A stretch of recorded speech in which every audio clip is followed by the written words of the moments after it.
Hello students, welcome to Premier Institute of Science. और कैसे हैं आप सब लोग? बढ़िया। चलिए, अपनी तैयारियां हो चुकी हैं। ठीक है, हम लोगों ने सिलेबस भी 2-3 बार कंप्लीट कर लिया है, रिवीजन भी कंप्लीट कर चुके हैं, बैक ईयर पेपर भी हो चुका। ठीक है, सारी चीज़ हो चुकी हैं। अब अपना लास्ट है एकदम। तो मैंने एक प्लान बनाया हुआ है कि अब हमें रिवीजन किस प्रोसेस के अकॉर्डिंग करना चाहिए। और जैसा कि आपको मालूम है कि जेई के एग्ज़ाम में अपने पास 25 क्वेश्चंस आने वाले हैं, तो मैंने एक आपके रिवीजन को प्लान को तैयार किया हुआ है। और उस प्लान में मैंने ना ज़्यादा नहीं, केवल 30 क्वेश्चन सेलेक्ट किए हुए हैं कि किस किस टॉपिक से आना कन्फर्म है।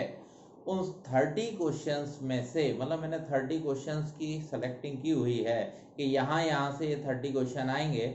उन 30 में से ही एग्जाम में 25 आने वाले हैं, मतलब 5 कोई ऐसे रहेंगे जो या तो नहीं आएंगे या फिर किसी चैप्टर के साथ मिक्स होके आएंगे। ठीक है, तो आपका इस समय फाइनल टच के समय रिवीजन क्या प्लान होना चाहिए, तो अपन रिवीजन प्लान पे आज बात करने वाले हैं। ठीक है, तो पहले मैं प्लान डिस्कस कर लेता हूं आपके साथ, मैं एक्सप्लेन करता हूं। देखिए, सबसे पहले बेटा आपको तैयारी करनी चाहिए किसकी? मैकेनिक्स की। फर्स्ट यूनिट जेई में आपका रिवीजन के लिए मैकेनिक्स होना चाहिए। मैकेनिक्स में यूनिट एंड डायमेंशन एक न्यूमेरिकल कंफर्म आएगा। यूनिट एंड डायमेंशन में सारी चीजें करने के साथ साथ आपको स्पेशली एरर और इंस्ट्रूमेंट पे ध्यान देना है। ठीक है, आपके पास 3 इंस्ट्रूमेंट की नॉलेज होनी चाहिए। एक हमारा वर्नियर कैलिपर्स, एक स्क्रू गेज और सेकंड नंबर पे फिर एक स्पेरोमीटर। और ठीक है, तो इतनी नॉलेज आपको इस चैप्टर में होनी चाहिए और कंप्लीट चैप्टर ऑटोमेटिकली चलेगा। ठीक है, तो थोड़ा एरर पे ध्यान देंगे, इंस्ट्रूमेंट पे ध्यान देंगे और चैप्टर पे तो मेरे को देना ही देना है। एक न्यूमेरिकल मेरे को यहाँ मिलने वाला है यूनिट एंड डायमेंशन पे। मोशन इन वन डायमेंशन मतलब motion in a straight line, minimum एक न्यूमेरिकल यहां से बनेगा, अदरवाइज आपको मालूम है यहां से हमसे 2 न्यूमेरिकल तक पूछे जाने चाहिए, तो मैंने एक ही कंसीडर किया हुआ है। ठीक है, तो unit and motion in one dimension की प्रिपरेशन अपने को होनी चाहिए। फिर आएगा motion in two dimension. Motion in two dimension में एक वेक्टर चैप्टर आता है, दूसरा प्रोजेक्टाइल मोशन और तीसरा आता है सर्कुलर मोशन। वेक्टर आपके लिए चैप्टर नहीं है, आपका एक मैथमेटिकल प्रोसेस है, तो वेक्टर को हम साइड कर देते हैं कि वेक्टर से आने का कोई मतलब नहीं है। अब जो भी न्यूमेरिकल आएगा वो प्रोजेक्टाइल सर्कुलर का होगा, ठीक है, या प्रोजेक्टाइल का या सर्कुलर का, अदरवाइज दोनों को कंबाइन करके। ठीक है, ये कंफर्म न्यूमेरिकल है जो आपको एग्जाम में मिलते हैं। फिर मैंने लिया हुआ है Newton's law of motion plus friction. एक न्यूमेरिकल कम से कम न्यूटन्स लॉ ऑफ मोशन का होगा और एक न्यूमेरिकल कम से कम फ्रिक्शन का होगा। तो यहां से मेरे को कम से कम मिनिमम 2 न्यूमेरिकल, कम से कम 2 न्यूमेरिकल यहां से मिलेंगे।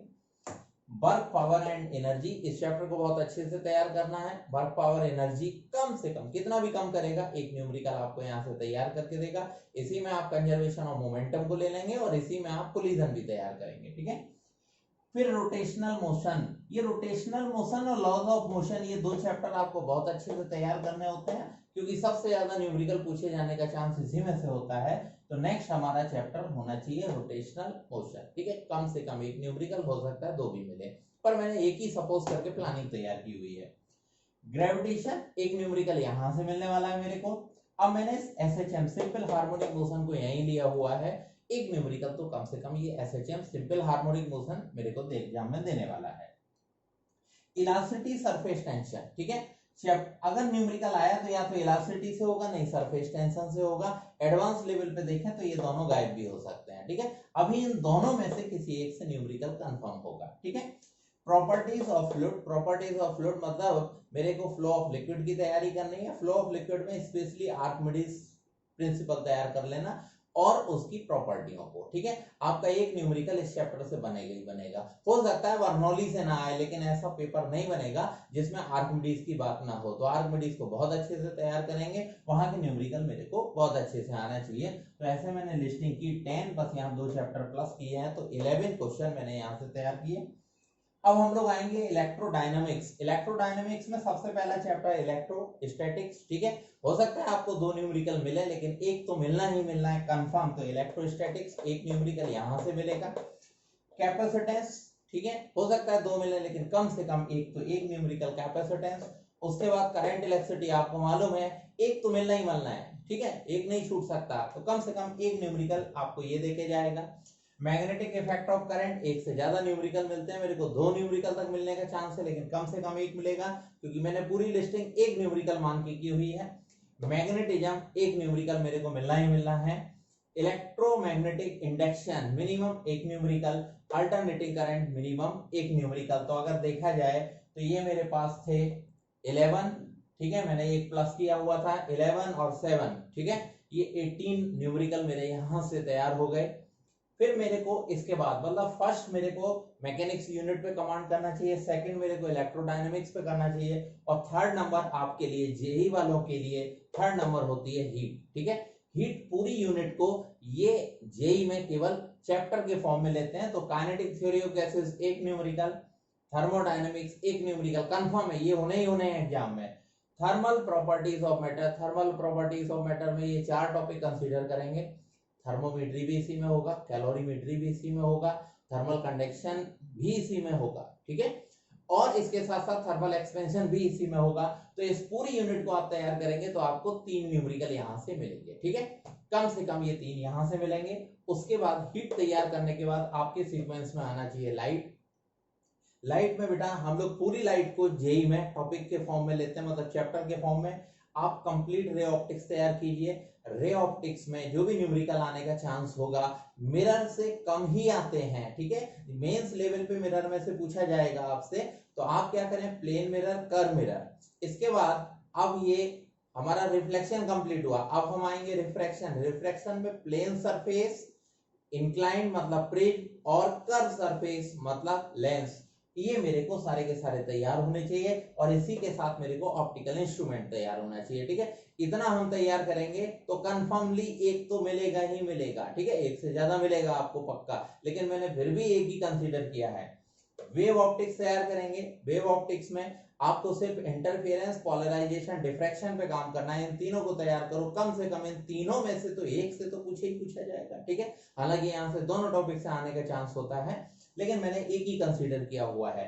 तो आपका जो सीक्वेंस है रिवीजन का, सबसे पहले मैकेनिक्स पे कमांड करना है, फिर इलेक्ट्रोडायनेमिक्स पे, फिर उसके बाद आप हीट पे कमांड करो, हीट के बाद आप लाइट पे कमांड करो, और लाइट के बाद फिर आप मॉडर्न फिजिक्स पे आइएगा।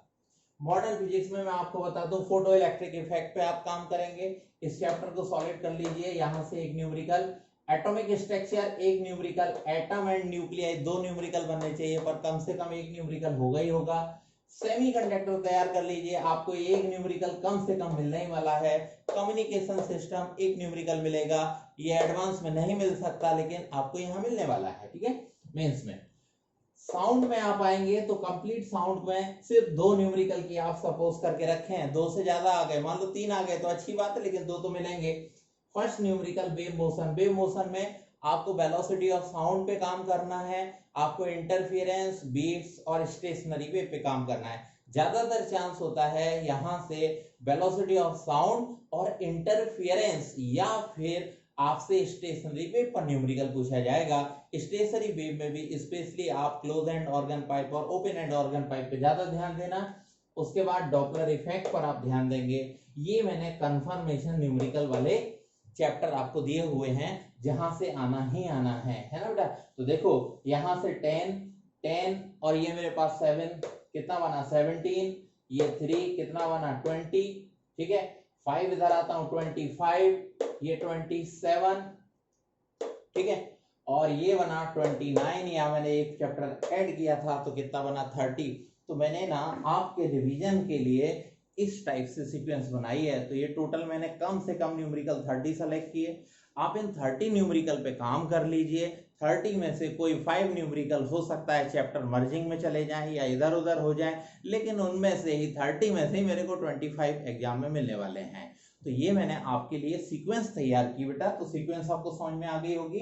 आपको जेई में इस सीक्वेंस पे काम करना है। सबसे पहले इस यूनिट को स्ट्रांगली रिवाइज कर लो, फिर डायनामिक्स पे आना, उसके बाद आप हीट में जाना, हीट के बाद लाइट में, लाइट के बाद आपके लिए मॉडर्न का नंबर आना चाहिए, क्योंकि वो इजी होता है, न्यूमेरिकल टफ हो ही नहीं सकता, वो पूरा का पूरा इजी न्यूमेरिकल होगा। और उसके बाद आप जाएंगे कहां पर, साउंड पर, ठीक है। तो ये आपका अब रिवीजन प्लान है। तो ये फाइनल टच होना चाहिए हमारा जेई के लिए। आप इसके अकॉर्डिंग प्रिपरेशन करेंगे, ठीक है, ओके। अब और भी कोई प्रॉब्लम हो तो आप बताइएगा। अभी फिलहाल यही कि आप अपने एग्जाम के लिए अपना 100% लगा दीजिए, रिजल्ट एकदम बेस्ट आना चाहिए, ठीक है। एकदम फुल एनर्जी के साथ फिर से लग जाइए। अभी अपना एग्जाम डिले होता गया कोई बात नहीं है, लेकिन अगेन फिर से कोशिश करो, एकदम पॉजिटिव एनर्जी के साथ फिर से काम करना है और फाइनल अपने चैप्टर को देना है, ठीक है। Okay, all the best. Okay, thank you.